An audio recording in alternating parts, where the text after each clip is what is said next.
Welcome to the RadioU Podcast. Coming up, it's time we move on from the name Karen and replace it with something else. Also, did MLB just have its Fyre Fest moment? All that and more on the way next.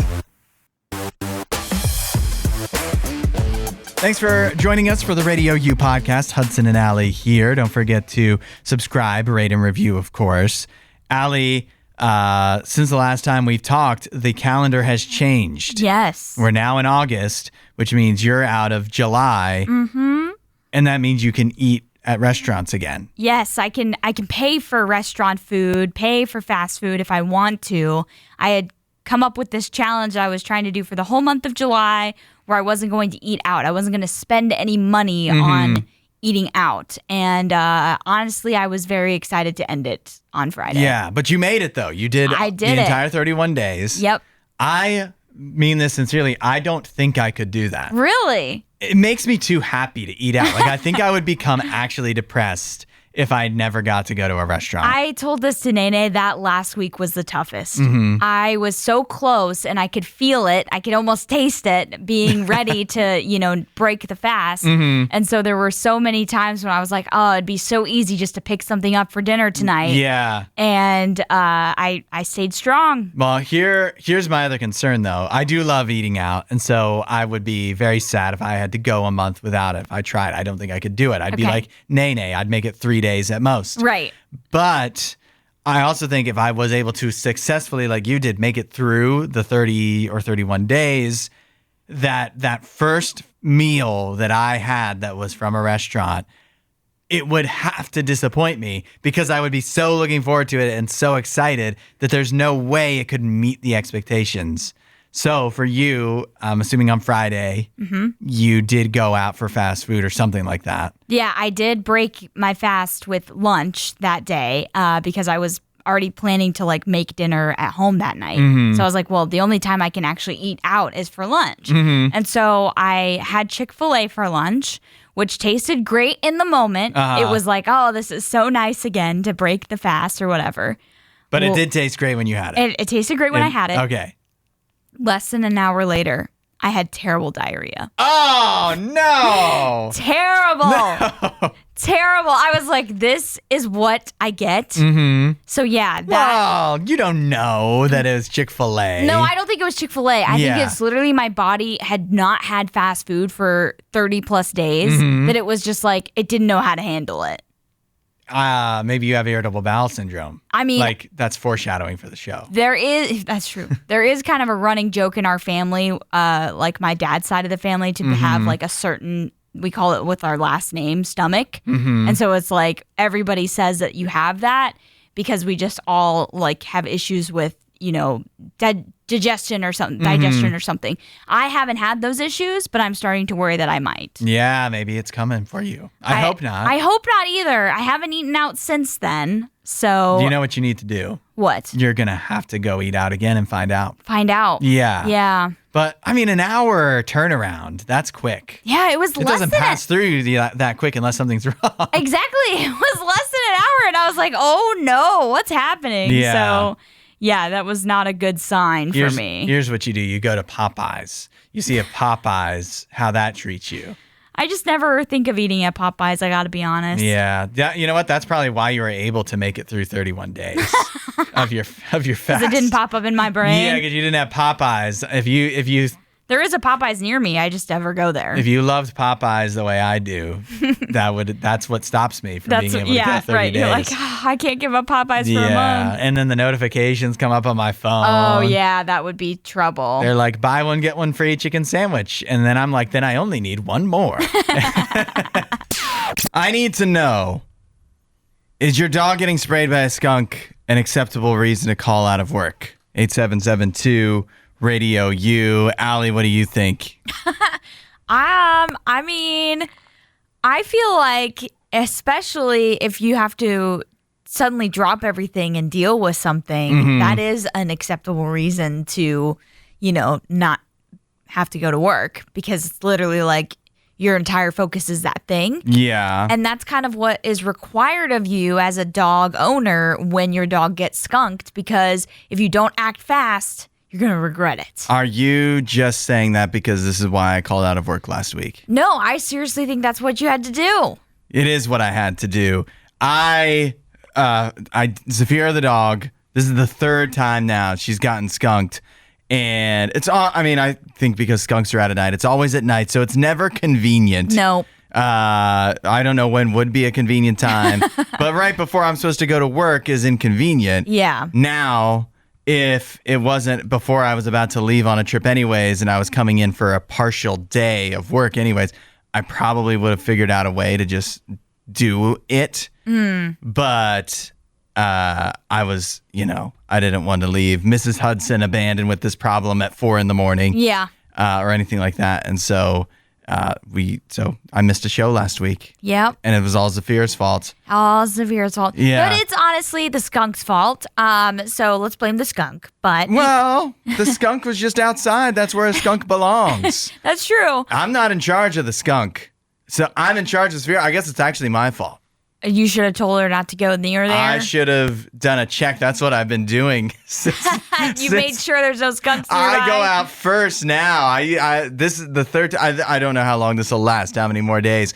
I will go out before Zafira in the morning and at least stand out there to know that she's good to go. Yeah, I would just open the door and just let her go, usually in the morning. But here's what's sad. Zafira the dog, after getting skunked for the third time, definitely some anxiety now for her about leaving the house. Yeah. She, especially like the first few times, was not super ready to go out the back door. Yeah. Because of fear of the skunk still being there. Right. And I don't know how to, I think it's been a few days. She's gotten over it now. Yeah. That was sad to see. And it's still, I think I've got the smell. Like, can you smell anything? Nope. Okay. I think the first time Zafira the dog got sprayed by a skunk, everything I owned smelled like skunk. Yeah. At least to me. Now I can still smell it on certain things, but it's mostly to go outside. She has to go through the garage, and our garage still stinks. But I think mostly everything else is kind of fine. Okay. Yeah. That's good. And the garage, that just takes time. Just got to air out. Air it out. And I feel like, as you said, it just takes time. But so you also had vacation over the weekend. Mm-hmm. Hopefully that didn't ruin your vacation. No, it didn't. It didn't. I was anxious to leave at that point. Yeah, I was sure. like, I want to get away from this dog in this smelly house. Yeah. I'm gonna get somebody else's problem. And so that's what I did. All right. And I went away on vacation, and now everything smells great except for my garage, and I'm relaxed and ready to go. As ready as I'll ever be. Turns out Zafira the dog wasn't the only dog causing chaos this weekend. Also, hot dogs. And I really wish I could have been there for this. In Pennsylvania on I-83, just a few miles north of Maryland, a truck that was carrying hot dogs experienced a malfunction, an issue, a mechanical problem, causing hot dogs to cover the highway. Oh my. What a scene. The pictures look delicious. Okay, I need to see these photos. Do they look delicious? They It looks do. like a natural disaster took place there. That's what it looks like. Well, there's nothing natural about those hot dogs, but that doesn't mean that they still wouldn't be tasty. What we probably underestimate is, this is the fire chief said. He said, I can tell you personally, the hot dogs are very slippery. I did not know that. Oh no, people slipping and sliding all over the place. The cleanup crew and obviously driving over those hot dogs would have been slippery, but I think the cars would have been able to make it. But it's all the cleanup of having to shovel walking. or eat or whatever you do with those hot dogs where they go. That would have been quite a scene to have to handle. I would hope they weren't eating them, considering they've been on the highway. Well, probably one of the dirtiest surfaces hot dogs ever. Have been what would be? There's no bacteria on the highway. I mean, I feel like there's a lot of debris, dirt, just not great things. Maybe feel like Tires. Pennsylvania is taking issue with you right now. Why would that you're going to call Pennsylvania- Pennsylvania dirty like No, that? They I have think clean, well-maintained highways. They don't. The- I think every single highway I've ever seen is like one of the dirtiest things you've ever seen. They charge you a toll, and that goes to keeping those highways clean when you go through Pennsylvania. In fact, the highway clean is not plate clean. The highway commissioner said, and quote, you could eat a hot dog off these things before. He said that? Where? When he was running for re-election. Oh! He said you could eat a hot dog off these things. These things meaning his highways. I do want to know what happens to these hot dogs. Like, I guess they have to go. Could they just sweep them off the side of the road and make it at least like a snack for animals? I mean, do the animals really, should they be eating the hot dogs? Should anyone be eating hot dogs? Yeah, but I feel like animals, like, they don't have the knowledge that we have as humans. Let them have some treats. I always say this. People say you shouldn't feed ducks bread or whatever because it's bad for them. Or you shouldn't feed raccoons hot dogs that fell out of a truck on the side of the road. I say let them have some fun. Let them eat cake. We get to have dessert. We get to eat all kinds of things that are not good for us. If an animal every once in a while gets a hot dog, it's not the end of the world. Yeah, that'll be the happiest moment of their lives. Until it kills it, I don't know. They'll die happy. Better that a raccoon dies from hot dog related heart failure than being scooped up by an owl. Don't you think? Scooped up by an owl? Yeah. I guess that's better. It's definitely better. They would die happy. Worlds collided over the weekend, and it actually left fans feeling disappointed. 8772 Radio U.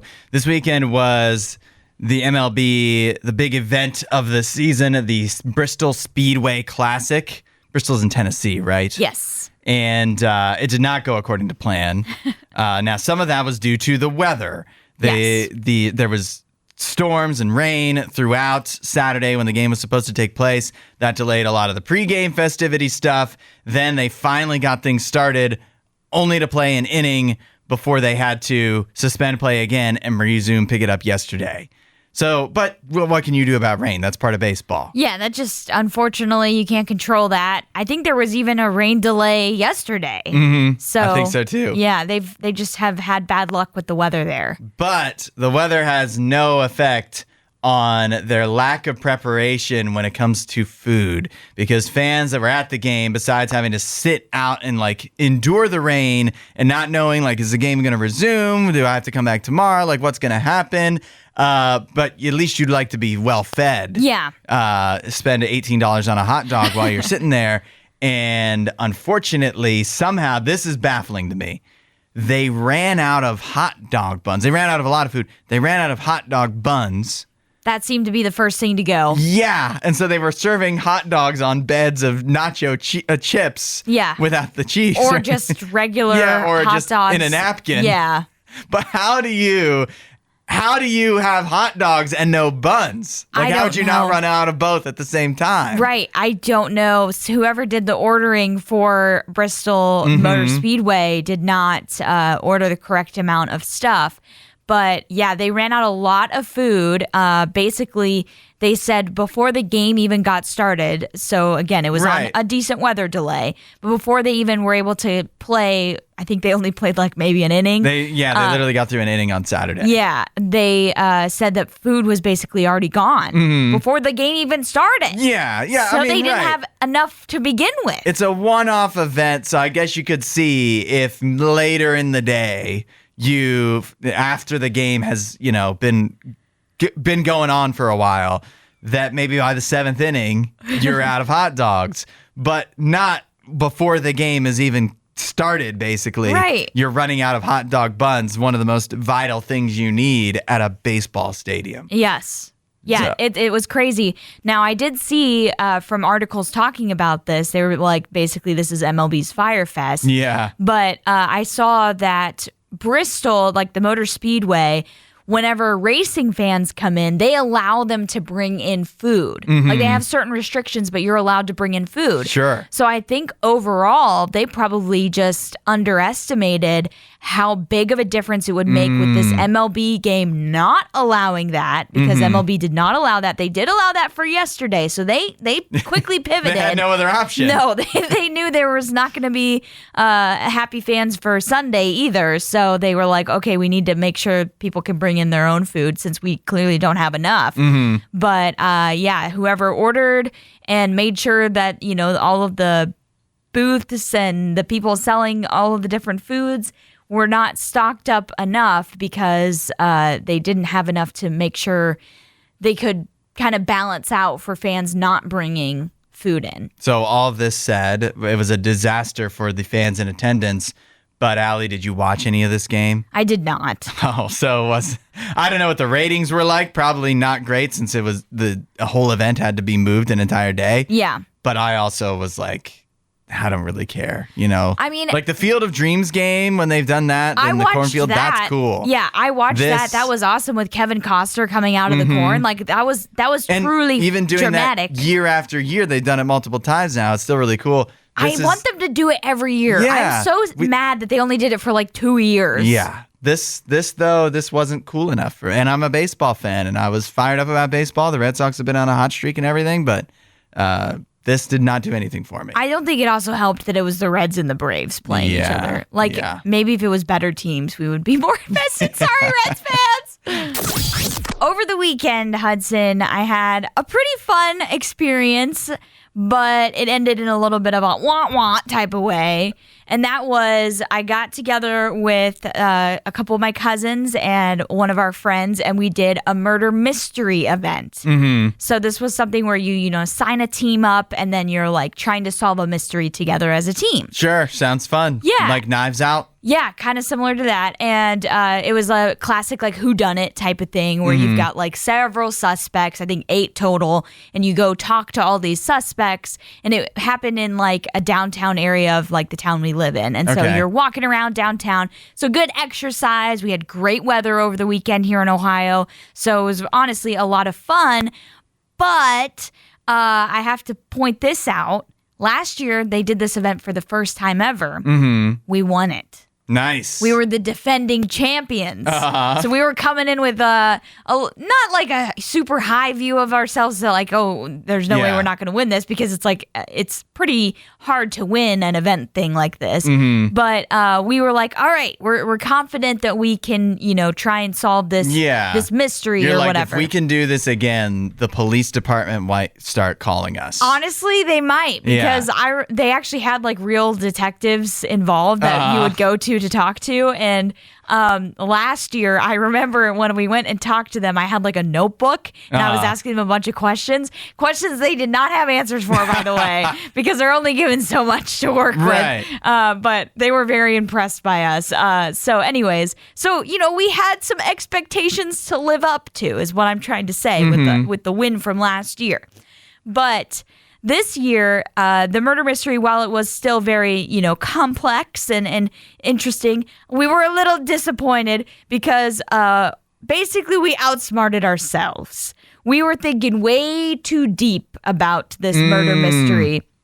Because how it all worked out was this guy was killed, and he was killed by his friend that he was partnering with, that they like found this lost money, and they weren't going to split the money. And so the guy got upset with him and decides to kill him. And there was like these certain clues that pointed to him being the guy that killed him, but they were so obvious that we were like, there's no way it's him, because it's like too obvious, like a red herring obvious. Yeah. Such as the murder weapon was a putter, and the guy that, you went to go interview him, the suspect that is his friend, he has his golf clubs there, and his putter is missing. And so we're like, it can't be him. That's so obvious. It was him.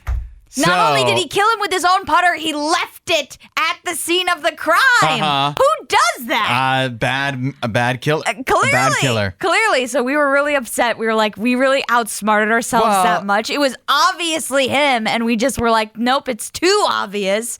And so we had to pick somebody more complicated. I feel like that, we watch so much Poker Face or Columbo or whatever, all the murder shows where it's a mystery or Knives Out. And you think that's how it is in real life? And if you actually were solving real murders, it's probably not like... Yeah, it's a challenging job to prove it. Yeah. But it's probably the most obvious person most of the time. But this was fake. So you're mad at yourself, but shouldn't you really be mad at the organizers who came up with this story, who sounds like they didn't try hard enough, to be honest with you. Honestly, we think that they dumbed it down because last year we, figured out, because what you have to do to submit to win, you have to submit a card that says, this is who killed the person, so this is the murderer, this is their motive, and this is how they did it. So you have to prove, all of these things. And so we shared all of that.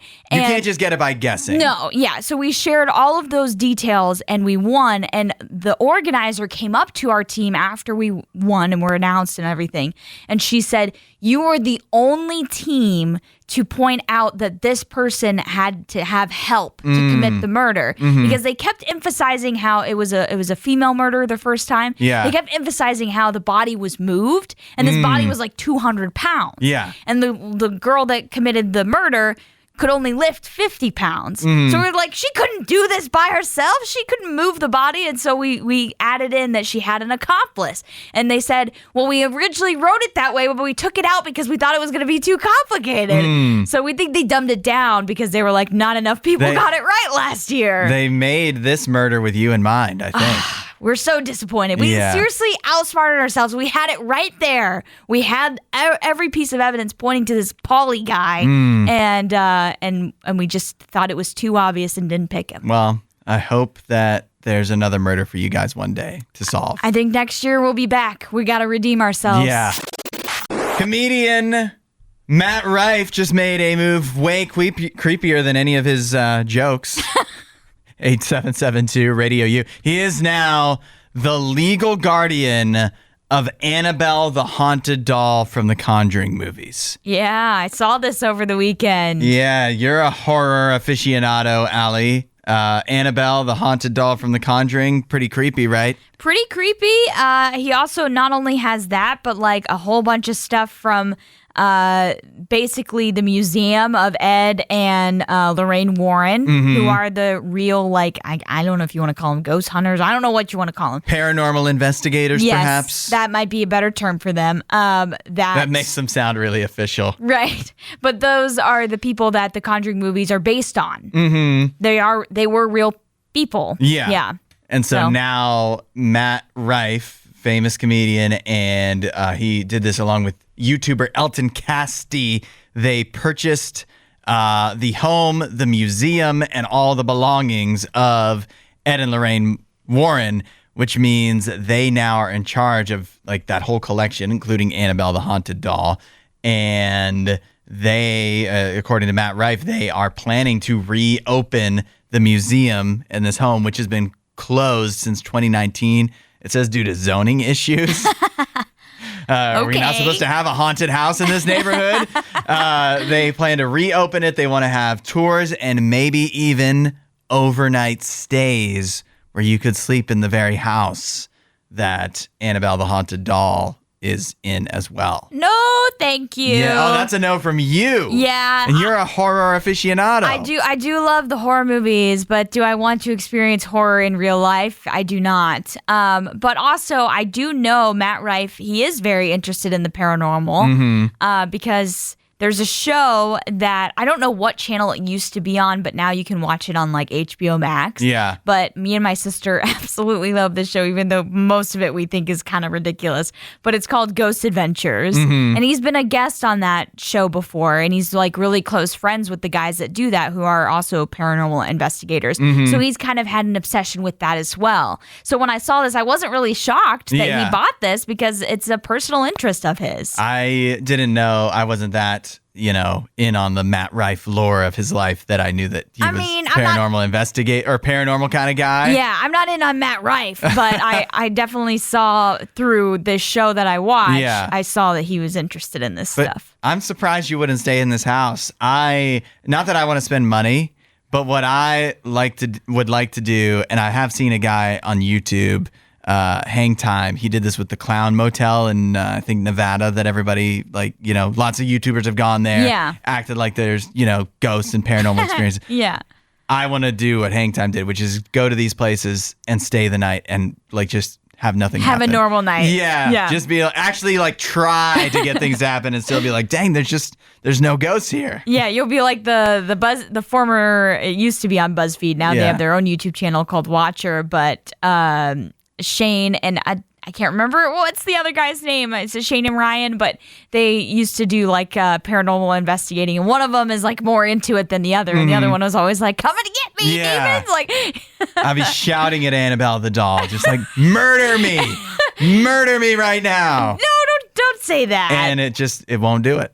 I mean, I think you would be safe, yes, but I think I'd be fine. But I still don't want to tempt fate. If you should be able to go, and if nothing crazy happens, you get your money back. Yeah. Like an eating challenge. Yeah. It's our Monday tradition, the box office breakdown, looking at what made money and what didn't in theaters over the weekend. Let us know what you've seen lately at 8772 Radio U. The number one movie in America was once again Fantastic Four: First Steps. Oh, wow. It stuck around at number one for the second week in a row, making another $40 million in North America. And in total, overall, it has made globally, it has made $369 million. Okay, that's not terrible. That's actually a little bit lower than I thought it would be at. It was a bigger drop-off from its first week to its second than Thunderbolts. So I feel like, given the reviews and everything, it was a little bit of a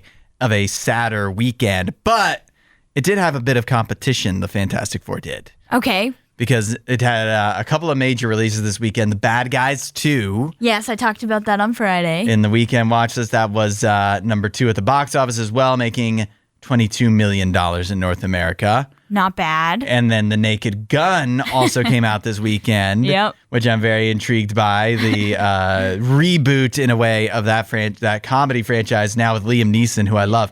And that made $17 million to round out the top 3. So it was a pretty evenly sparsed out, for the box office. Yeah. It was a solid weekend overall for theaters. It's just no one movie dominated that much. Yeah. But it is interesting. I just saw that the box office for this this year so far is up almost 10% versus last year. That's good, because I feel like early on this year, a lot of Hollywood was freaking out. Snow White came out and we were like, this is going to be a bad year for movies. Yeah. And suddenly things have started to turn around. Yeah. I don't know I think part of it versus last year is it just feels like the movies that are coming out are more exciting. Yeah. F1. How to Train Your Dragon. Yeah. Superman. These have been better Jurassic reviewed World. movies. Yeah. In many cases. And just franchises that we're kind of more excited about versus last year. I don't even remember. It felt like there was not a lot to get excited about last summer. I think it was just about Wicked was the only really big blockbuster I could think of from last year. I'm sure there's more. I'm just forgetting what they were. And that came out much later in the year, too. It was November, I think. Whereas this year, fortunately, we've hardly had to think about the new Wicked movie coming out at all. It's been really nice. There's been so much other things. It's still going to make a bunch of money at the end of this year, Hudson. So what is the last thing you watched? I went this weekend. I watched Once Upon a Time in Hollywood, which is a Quentin Tarantino movie. And probably, honestly, I'm thinking now, I was hesitant to name this at first as my favorite from him, but I think it is. I just love every bit of this movie. I think it's a love letter to old radio, because it's got so much included throughout the movie. And if you're familiar with the famous Helter Skelter story of Charlie Manson and all of that, it turns that story on its head and gives it a little bit of a happier ending. Yeah. Which I'm okay Spoiler with. alert. I'm okay with, even though it's a lot of people were upset with that, but I'm it makes me feel better. I gotta be honest. Funny to say, because I've only watched it once, but I feel like if I had to watch a movie once a month for the rest of my life, that would be Once Upon a Time in Hollywood would be a choice of mine. It's so good. I was inspired to watch it because they just showed pictures over the weekend of Cliff Booth, which is played by Brad Pitt. He's a character in that movie, coming back for I think either a miniseries or a Netflix movie that will be directed by David Fincher about his character. And I'm so excited about that because his character is my favorite from that movie. Yeah, that'll be a lot of fun. The last thing I watched is Freaky Friday. The new one or the old one? The old one. The new one's not out yet. So but since I good. saw the new one coming out, I was like, let's go back to this with Jamie Lee Curtis and Lindsay Lohan. And it's so funny because you watch it and you're like, I don't remember picking up on this as much when I was, a kid watching it. Yeah. But you're like, man, what are they even like arguing about? Like they're loaded. They're so rich. And Lindsay Lohan, like she has so much going for her. Right. And she's still like, but I'm upset at my mom. And the mom's like, ridiculous. I hate these kids. Yeah. But I think the new one. A fun time. Yeah, it's a fun time. An easy watch. And enjoyable. The new one will be interesting. I'm curious about how they're approaching that. Yeah, I don't know if I want to ruin my childhood by watching the new one. On the menu today is the Lay's collaboration with Lionel Messi, the new limited edition Argentinian style steak chips. I'm so excited to try these. I've never had Argentinian style steak, so I have nothing much to compare this to. But it says that it's grilled steak flavor with notes of chimichurri. Sounds great to me. Have you had chimichurri? I'm pretty sure I have, yeah. Chimichurri, it says, is a sauce that's made of finely chopped parsley, chili peppers, minced garlic, olive oil, oregano, and red wine vinegar or lemon juice. That sounds good. That sounds like it would be a great combination with a steak. Yeah. So I'm like excited. a goated combination? Yeah. Just like Lionel Messi? Is the goat. Yeah. I like it. This is not the first time that Lionel Messi has been featured on Lay's chips, but this is a brand new flavor. Brand new flavor, Yeah. and it truly is Argentinian because the bag itself, you'll see this if you're watching the stream of our food fight today, it looks like the Argentinian flag. It's got the white and the blue. Yeah. So I love the... I didn't even notice that at first. Yeah, I love the packaging. It's very, it looks like Argentina. And the picture of the steak that they used on here looks so appetizing. It looks so good. And so does the picture of Lionel Messi. No, I'm just, it's pretty good. These are good. I'm eating right now. It's so hard to make a potato chip that you don't want to eat another one of. That's what I was just telling you. I was like, I have never found a Lay's where I'm like, yep, that was terrible. Even flavors that I'm like not a huge fan of, I'm still going to eat it, because it's still good. This is like legitimately really good though. I really do like this a lot. They actually do capture like a meat flavor quite well. And I can already tell you, these would be so good in like some dips. There's yes. some dips that would like just some, like I feel like ranch or something like that would go so good on It'd this. be perfect. Yeah, or sour cream, I think. Yeah. Would be like a sour cream focused dip. Oh, that would be good. Just any chip dip I would be fine with. Yeah. I am pleasant. These, you know what these are? These are a 10 out of 10. Oh, yeah. Yeah. They literally have a 10 on the back. I know soccer stuff. I know Lionel Messi's number 10 without looking at that bag with his number on it. Yeah, the massive number behind his head. I'm confident that I'm saying his name right. I'm never sure. Is it? I grew up watching, him play, and I still am never sure. I feel like I say it differently every single time. It looks, I mean, it's definitely Messi, but Yes. then it wouldn't be Lionel because they call him Leo, right? Yeah, they do call him Leo. So I think it has to be Lionel. Yeah, Lionel Messi or Lionel Messi. But I feel like, again, even though I know they call him Leo, I feel like I say it differently every single time I say it. Yeah, well, It's correct. the American in me that's like, Lionel. Yeah, correct us if we're wrong at 8772 Radio U or in the comments section on the Radio U Mornings YouTube channel. We love to see that. Yes. But these really do great marks for the Lionel Messi Argentinian style steak Lay's chips. 10 out of 10. If you've ever thought I might have irritable bowel syndrome, you don't. 8772 Radio U. Instead, maybe you're just gravity intolerant. What? This is a new theory from Brennan Spiegel, who is from Cedars-Sinai Medical Center in Los Angeles. He has a new hypothesis that has been published in the American Journal of Gastroenterology, because while irritable bowel syndrome affects about 10% of the population, there's no explanation as to why people experience this. Yeah. And so his theory is that our body is unable, if you have irritable bowel syndrome, your body is unable to manage gravity. And he says thinks it could be connected to the same way how people feel butterflies when they get anxious. Oh. It's a similar thing, that it's actually connected, and it's because of gravity. It's gravity's fault. It's blame it all on gravity. Yeah. Okay. But I don't really think I fully understand why, like, some people would not be able to handle gravity. But then again, like, there are some, it's a much smaller portion of the population, like literally 1 in a million kind of thing. But some people get allergic to water, yeah, or like have difficulty with just regular air. Right. So maybe there's something to it. Maybe 10% of the population is intolerant of gravity. Yeah, allergic to gravity. What a strange new allergy, if it's true, or intolerance, whatever you want to call it.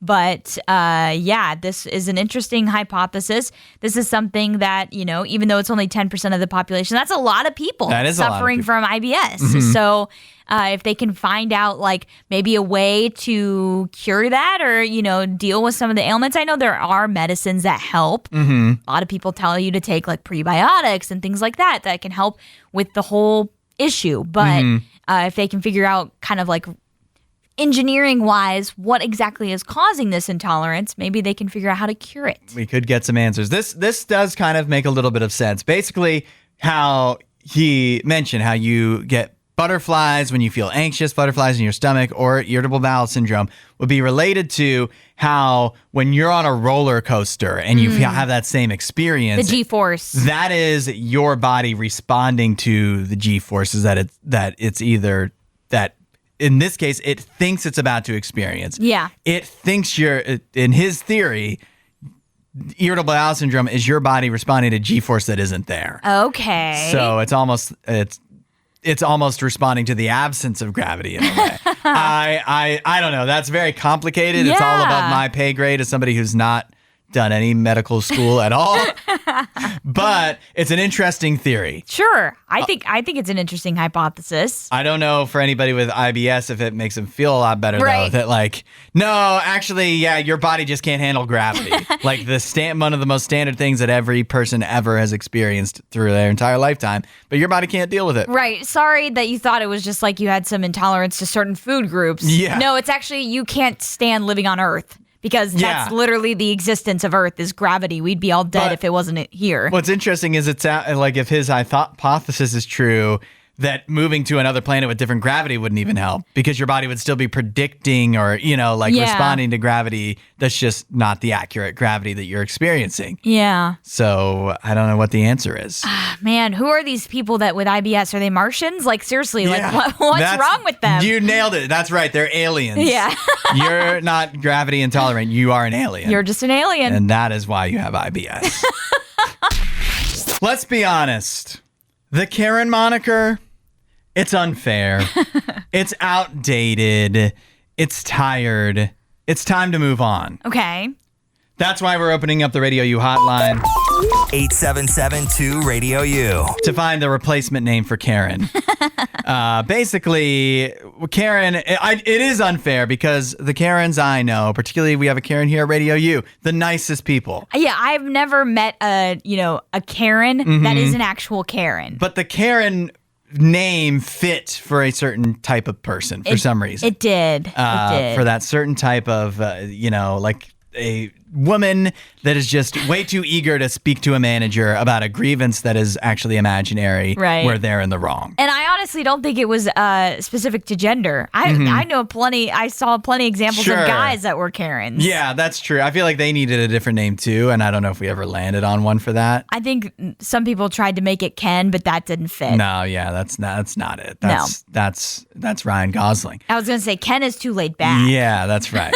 But Karen is for a certain age range, a certain time period. Yeah. But now there are many Karens that are too young to be named Karen. There's no chance. Yes. Like the Karen name kind of maybe in part because of this attitude towards it, has kind of died out. Well, I think it died out before that. Yeah. But that's just how generations go. There's certain names that are really popular. And I remember in my parents' generation, Karen, Linda, Brenda, very popular names. Yeah. And there's nothing wrong with that, but that's just how it was. Just as today, a lot of people naming their kids Olivia, Liam. Yeah. And so those names will be the popular names 20 years from now, where everybody from your high school, from your college is named that. Yeah. So yeah. But what we need though is if somebody is acting like a Karen, but too young to be a Karen. What's their name? What is the term for that kind of woman? Oh, I love or this. Or person in general. I love this too much. 8772 Radio U. Start chiming in on the Radio U hotline. Get in this group chat because we want to know what your answer is. Allie, do you have any in mind? Immediately, as soon as I saw this article, the first name that popped into my head was Jessica. Jessica. I don't know why, but that's the one I thought of. Okay. I can see Jessica for a younger edition of Karen. Yeah. It really is. It's just like the most popular name from like 30 years ago. Yeah. Jessica, Jennifer, Ashley, Brittany. Those are the names I'm thinking of that are popping into my head because it was similar in popularity to a Karen would have been, like a Karen name. Yeah.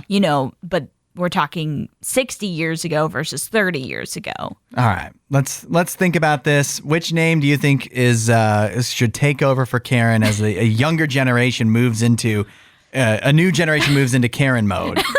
Susanna texted and she said, my first thought was also Jessica. Okay. But also pretty sure the correct answer is Jennifer. I think Jennifer wasn't it like for 10 years one of the most popular names ever? Yeah. And it does feel like it fits, but it also feels a little too old to me as well. Oh, is it too old? I think Jennifer, my mom had a lot of friends named Jennifer. Okay. Yeah. Okay. Yeah, there was all Kims and Jens. With my mom's age group, like literally so many Jens. And your mom's name is Kim, isn't it? Yeah. Yeah, but she would be too old to be a part of this group, I think. Okay. Sorry, Mom. Jeez. But she also was not a Karen though, so that's a good thing. Yeah. That's a good thing. No, I'm kidding. But I feel like Jennifer, it's on the cusp for me, but I think Jessica, it just hits the right spot where it's just like Jessica, like I just think of it like that. I can see Jessica's being very frustrating. I don't know how many Jessicas I know. So, which actually makes it better because it's better if it's somebody you... I was going to say, it's really hard to pick a name of somebody you know because that's just rough. Unless they just actually suck that much. But William says, what if we changed it from Karen to Brittany? I think Brittany is a top one too because that was also a popular name. Yeah. Also, I think of Britney Spears a lot, and she's kind of a head case. So, yeah. I feel like a lot of Britneys have the attitude. Yeah. The attitude that you need to be in the Karen, in the bloodline of Karens. Right. But I also do know several Britneys, and none of them are crazy. They're all just normal people. So. What about Sarah, who says, how about Sarah being on the list? Oh, she's outing herself? Yeah. What? What? Sarah, you don't need to do that. Sarah is too timeless. It's a timeless name, and also I know so many Sarahs that are like the sweetest people on earth, so they would never be falling into those habits. Sarah is one that seems to be getting more traction, though. Really? Yeah, some people are really I'm shocked by that. Jeff said Angela. Oh, no! Angela is my wife's name. I was going to say, if you don't know, I guess you don't say it on the air. You just say Mrs. Hudson. Usually Mrs. Hudson. Yeah. It always kind of drives me crazy when people refer to their spouse or like boyfriend or girlfriend by their name without giving a context. So that's why I do that. But I think people appreciate that you share exactly what you're talking about. Yeah, but Angela, well, listen, I'm not going to sign off on that because I'm married to one. I don't think I would agree that Angela fits that vibe. William also said for the male equivalent, what about Bob or maybe Ron? Ron? Ron sounds like for the Karen age range of men, Ron definitely fits about a guy that would be complaining about stuff. Also, I just don't know if they had the same type of names with the same overuse for boys as they did for girls. Because I feel like boys, I hear a lot more variety of names, and girls, I hear a lot more of the same names. Interesting. So I don't know. I knew there's a lot of Matts in the world. I knew growing up in my youth group back in the day, we had like 5 Chris's. Well, you and I, though, we were homeschooled. We grew up with a certain group of people that named all of their kids Bible names. That's true. That's true. I don't know if we're very representative. Somebody texted in and said Jen was their thought as well. Lee says Kate would be good for younger Karens, and Kyle is good for a male Karen. Oh, Kyle. Oh, yeah. I feel like Kyle gets such a bad rep. That's that name in general. It's kind of similar to the Chad and the Brad. Chad, Brad, and Kyle. They put them all together as like the frat bros. Jeff says Hudson for the male. No! What are you doing to me, Jeff? I think we should make it Jeff. I think it should be Jeff. And whatever your wife's name is for the woman. Thanks for listening to the RadioU Podcast. Don't forget to rate and review the show.